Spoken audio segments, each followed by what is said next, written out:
महाभारत की असल गाथा वो 5 पात्र जिन्होंने रचा विनाश का इतिहास। जब भी हम महाभारत की बात करते हैं तो शकुनी और दुर्योधन को मुख्य खलनायक माना जाता है। लेकिन क्या आपने कभी सोचा है कि ये दोनों तो बस एक बड़ी योजना के मोहरे थे?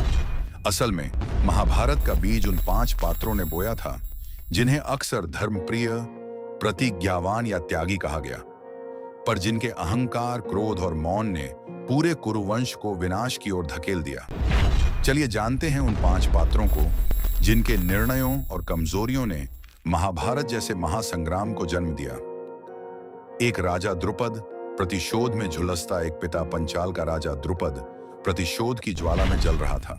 उसे द्रोणाचार्य से पुराना अपमान चुकाना था। उसने पुत्र प्राप्ति के लिए अर्षियों से बलपूर्वक यज्ञ करवाया ताकि ऐसा पुत्र जन्म ले जो द्रोण का वध कर सके। लेकिन जब पुत्री द्रौपदी भी उत्पन्न हुई तो वह क्रोधित हो उठा। उसने द्रौपदी के लिए सुख नहीं, दुख और अपमान का भाग्य मांगा।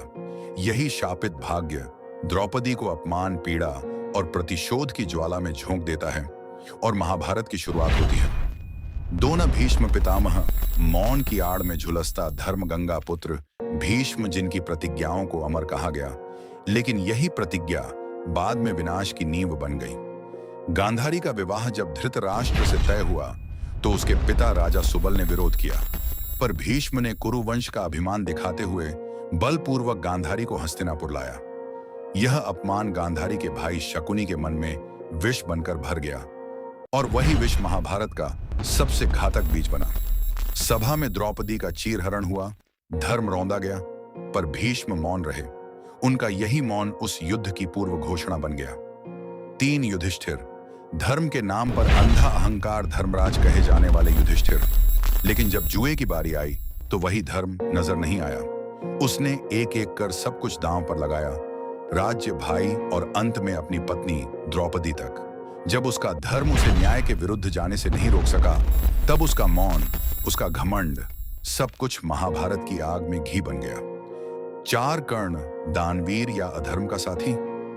महान धनुर्धर कर्ण, जिसकी वीरता का कोई सानी नहीं। लेकिन जब दुर्योधन के अधर्म की बात आई तो कर्ण ने सच्चाई की आवाज नहीं सुनी, सिर्फ इसलिए कि दुर्योधन ने उसे सम्मान दिया था। जब द्रौपदी का अपमान हुआ तो वही कर्ण सबसे आगे था।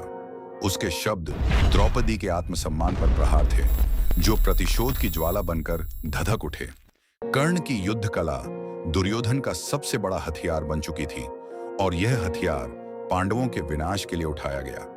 5 धृतराष्ट्र, अंधा सिर्फ नेत्रों से नहीं, निर्णयों से भी धृतराष्ट्र। एक ऐसा राजा जो राजगद्दी पर बैठा तो था, लेकिन कभी राजा की तरह सोच न सका। उसका पुत्र मोह उसकी सबसे बड़ी कमजोरी था।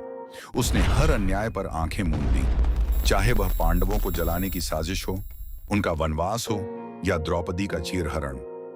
वह जानता था कि सब कुछ गलत हो रहा है, लेकिन फिर भी वह मौन रहा।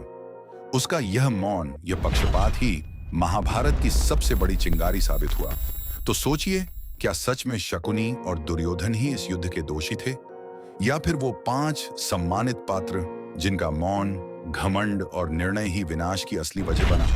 अगर आपको ये कहानी पसंद आई हो तो वीडियो को लाइक करें, सब्सक्राइब करें और कमेंट में जरूर बताएं। आपके अनुसार महाभारत का सबसे बड़ा दोषी कौन था?